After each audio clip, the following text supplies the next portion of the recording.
Hey, Gloucester Township. I'm Joe Allen here with Keith Gibbons, and want to talk to you a little bit about political machines. This is it's been something that's going around now for a long time in this township. We've talked about the machine. There's been campaigns before, unplug the machine and vote no to machine politics. That was my recent one, and I did get feedback from people saying, "What does that mean?" So that's kind of where we thought. Some people don't know what the machine is. So essentially, what reminded me of this was a video came out from Washington Township. Their business administrator was talking kind of about he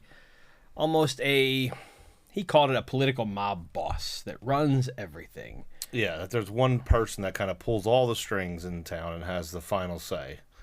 So what they defined it as, it's kind of an organization where a boss or a small group of people have supporters who help them maintain political power in exchange for reward of some kind. Right. So vendors, that say that the mayor and council decide they want to use a set of vendors. That vendor says, look, if you use us exclusively. I mean, we're talking about a vendor. We're talking about like an engineering firm or something along those lines. Law firms, stuff like that. Law firms, different lawyers, things like that. So you use us, and everything that we have that's a engineering problem or whatever that needs an engineer, you guys get the business. Yeah. Instead of spreading it out or taking it in-house and having internal engineer on staff versus paying a firm to do it, those type of things where it's that firm now donates to their political parties or the PACs that help run ads for them and to a which is, I mean, it's legal. It's legal. It is. Yeah, it's legal.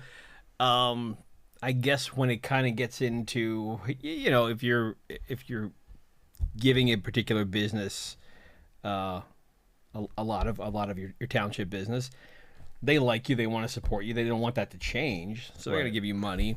I guess where it kind of gets into a little bit of the gray areas where maybe that business starts charging a little bit extra than normal other people would pay, and you're like, yeah, I'll surely pay that, and then they give the money back. But yeah, I mean, there's the, I guess, fortunate part you could say is that you're able to send OPA requests in to get a copy of an invoice that says, okay, there's a bill here on this bill list that shows that we paid Bach and Associates or whatever a $50,000 check. Yeah.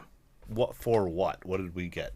And then you'll get an itemized invoice, which a lot of it, when you read it, you're like, I don't even know what any of that means. And that's part of what it is. Like, yeah, it's special requests $5,000 or whatever the line item is, and that's where the money just kind of somehow magically escaped out of the system.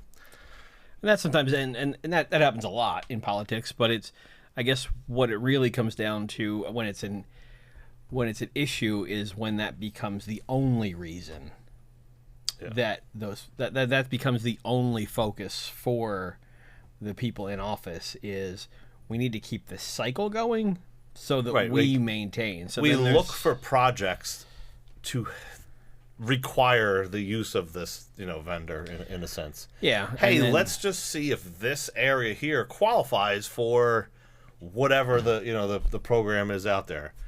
No one would lose anything by not knowing that happens, but somebody does gain from it taking place. Somebody's getting money, somebody's giving money back in reward, and then soon the focus is less about the people and more about the survival of the machine. Right. And that's kind of what it comes down to when you get school board races where you've got $40,000, $90,000, $100,000 involved.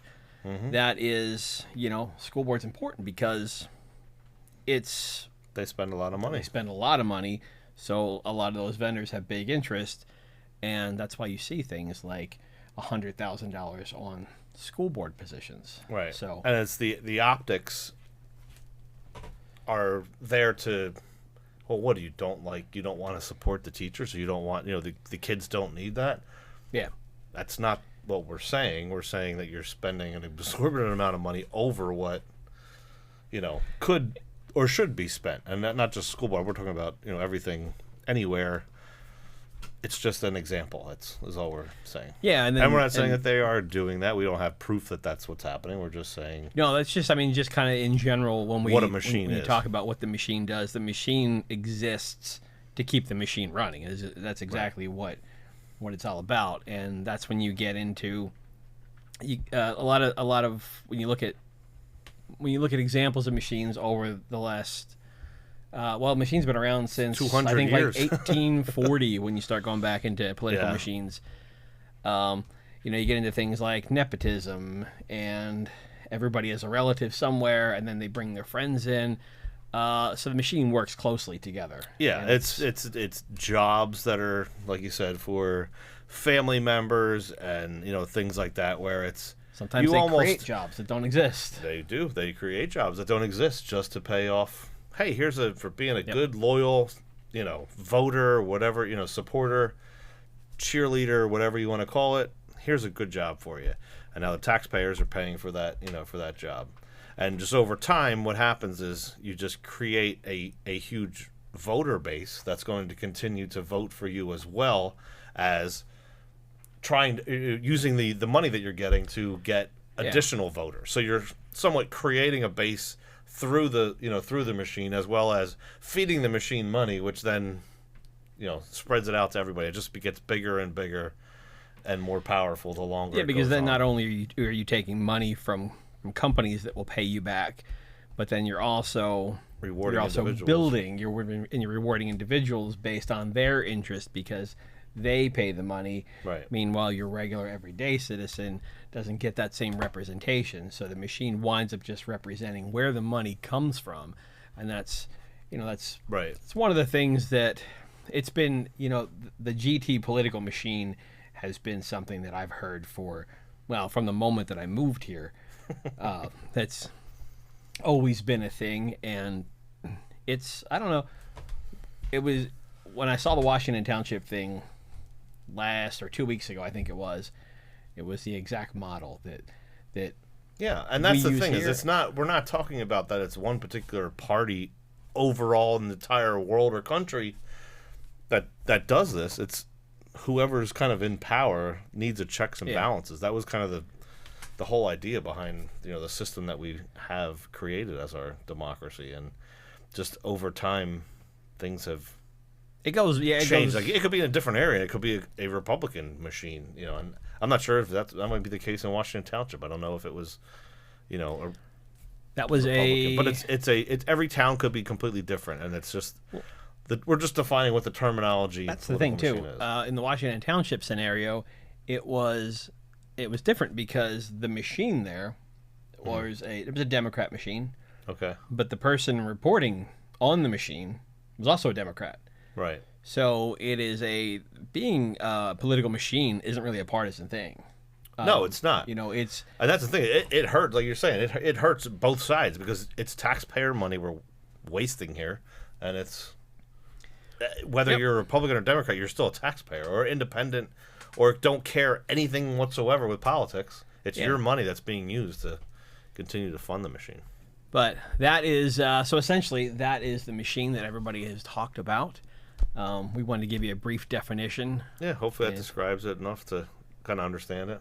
Yeah, it can get a lot. It could be an hour-long conversation about details of it, but that's it in a nutshell. But that's exactly what we wanted to cover.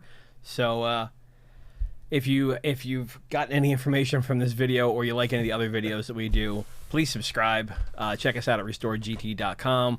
We are at Restore Gloucester Township on Facebook, at RestoredGT on Twitter, and Spotify. We're at RestoredGT also as well. Also uploaded on Spotify at RestoredGT, and I believe Restore GLOTWP on YouTube because some guy has some kind of restoration business and he already took the Restore GT. So like us, subscribe, and hit the notification bell for our next videos. See you guys soon. Thanks, guys. See you.